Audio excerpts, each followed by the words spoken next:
ദൈവതിരുനാമത്തിന് മഹത്വം ഉണ്ടാകട്ടെ.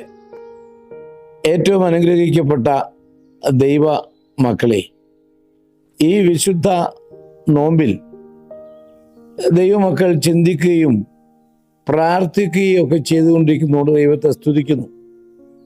ദൈവവചനത്തിൻ്റെ കേൾവിക്കായി അല്പസമയം നിങ്ങൾ വേർതിരിക്കുന്ന വലിയ കൃപയ്ക്കായി സ്തോത്രം. ഇന്നത്തെ ഒരു ചെറിയ ലഘുചിന്ത 4-5 മിനിറ്റിന് നേരം മാത്രമായി 2 രാജാക്കന്മാർ 4-ാം അധ്യായം 40-ാമത്തെ വാക്യത്തിൽ ഒരു സംഭവം ഉണ്ട്. എല്ലാവർക്കും അറിയാവുന്ന ഒരു സംഭവമാണത്. എലീശ പ്രവാചകൻ ഗിൽഗാലിലേക്ക് ചെന്നപ്പോൾ അന്ന് ദേശത്ത് ക്ഷാമമുണ്ടായി എന്ന് നമ്മൾ വായിക്കുന്നുണ്ട്. തൻ്റെ ശിഷ്യന്മാരെ പറഞ്ഞയച്ച് പായസം ഉണ്ടാക്കി അതിൻ്റെ ക്രമീകരണങ്ങൾ ചെയ്യാനായി പറഞ്ഞയക്കുന്നു ദൈവമക്കളെ. എന്നാൽ ഒരാൾ ഒരു കാട്ടുചെടിയുടെ കായ പറിച്ച് മടി നിറയെ കൊണ്ടുവന്ന് പായസം ഉണ്ടാക്കാനുള്ളതായ ആ കലത്തിലേക്കിടുന്നു. അപ്പോൾ പായസമുണ്ടാക്കി കുടിച്ചു തുടങ്ങിയപ്പോൾ അത് മരണത്തിനിടയാകുന്നു എന്നറിഞ്ഞ് ജനങ്ങൾ നിലവിളിച്ചു. യഹോവ പുരുഷനായുള്ളവനെ കലത്തിൽ മരണം എന്ന് പറഞ്ഞ് അവർ ബഹളമുണ്ടാക്കുന്നതും കരയുന്നതൊക്കെയും നമുക്കറിയാം. എന്നാൽ അപ്പോൾ തന്നെ എലീശ പ്രവാചകൻ ഒരു പിടി മാവ് കൊണ്ടുവന്ന് അതിനകത്തിടുകയും അത് ഇളക്കി കുടിക്കുകയും ചെയ്തപ്പോൾ കലത്തിൽ സംഭവിക്കുന്ന മരണം മാറിപ്പോവുകയാണ്. ഇവിടെ 1-2 മർമ്മങ്ങൾ ചുരുങ്ങിയ മിനിറ്റിൽ ചിന്തിക്കണം. ഈ മരണം കലത്തിൽ സംഭവിച്ചതാണ്. ഇത് അടുക്കളയിൽ സംഭവിച്ചതാണ്. ഇത് അകത്ത് സംഭവിച്ചതാണ്. പുറമെ ഈ മരണത്തെക്കുറിച്ച് ആർക്കും അറിയില്ല.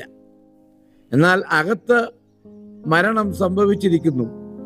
കലത്തിൽ മരണം ഉണ്ട്. ആരും അറിയാത്ത മരണം, പുറത്ത് മനസ്സിലാകാത്ത മരണമാണ് ഇവിടെ സംഭവിച്ചിട്ടുള്ളത്. ഇന്ന് ഇതിൽ നിന്ന് പഠിക്കേണ്ട ഒരു മർമ്മം, ഇന്ന് പലരും ഉള്ളിൻ്റെ ഉള്ളിൽ മരിച്ചു കിടക്കുകയാണ്. ഈ മരണത്തെക്കുറിച്ച് ആർക്കും അറിയില്ല. ഈ മരണം പൊതു രംഗത്ത് അറിയില്ല. ഉള്ളിൻ്റെ ഉള്ളിൽ ഇന്ന് അനേക വ്യക്തികൾ മരണ സ്റ്റേജിലാണ്. അതിൻ്റെ അർത്ഥം പാപത്തിൽ മരിച്ചിരിക്കുകയാണ്. പുറമേ മാന്യനാണ്, പുറമേ അറിയുന്നില്ല.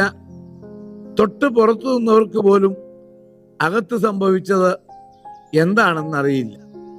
എന്താ അതിൻ്റെ കാര്യം? അത്യാഗ്രഹത്തിൻ്റെ പുറകെ വേണ്ടാത്തതായ കായ പറിച്ച് പായസത്തിന് രുചി കൂട്ടാൻ ശ്രമിച്ചതാണ് മരണം കലത്തിൽ സംഭവിക്കാൻ കാരണം. മരണം സംഭവത്തിൽ അഥവാ കലത്തിൽ മരണമെന്ന് പറഞ്ഞ് വിളിക്കാൻ കാരണവും അതുതന്നെയാണ്. ഇന്ന് അനേകർ ആത്മീയമായി മരിക്കുന്നു.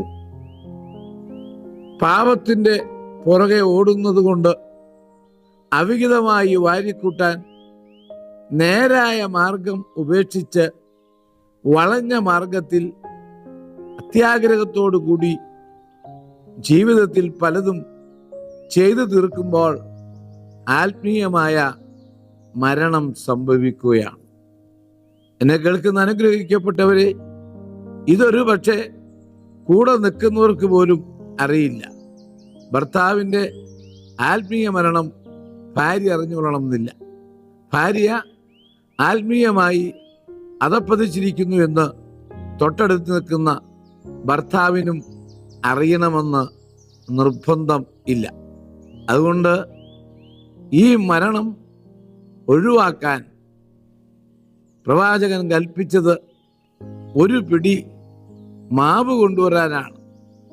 മാവ് പൊടിഞ്ഞ ധാന്യമാണ്. ഒരു ധാന്യം പൊടിഞ്ഞതാണ് മാവ്. പൊടിഞ്ഞ ധാന്യം ആ കലത്തിലിട്ടപ്പോൾ മരണം ഒഴിവായി തീർന്നു. ഈ പൊടിഞ്ഞ മാവ് നമ്മുടെ കർത്താവായ യേശു ക്രിസ്തുവാണ്. ക്രൂശുകളുടെ നടുവിൽ, ചരിത്രത്തിൻ്റെ നടുവിൽ, അഖിലാണ്ടത്തിൻ്റെ ഭൂമിയുടെയൊക്കെ നടുവിൽ അവസാനത്തെ തുള്ളി രക്തവും മാനവരാശിക്ക് വേണ്ടി ചെലവഴിച്ച തകർന്ന പൊടിഞ്ഞ മാവായ യേശു ക്രിസ്തു നമ്മുടെ ജീവിതത്തിലേക്ക് വരുമ്പോൾ നമ്മുടെ മരണം മാറും, നമ്മുടെ പാപജീവിതം മാറും, നമ്മുടെ അസ്വസ്ഥത മാറും, നമ്മുടെ അന്ധത മാറും. സന്തോഷത്തോടു കൂടി എല്ലാം മാറി ദൈവത്തെ സ്തുതിക്കാൻ നമുക്ക് സാധിക്കും.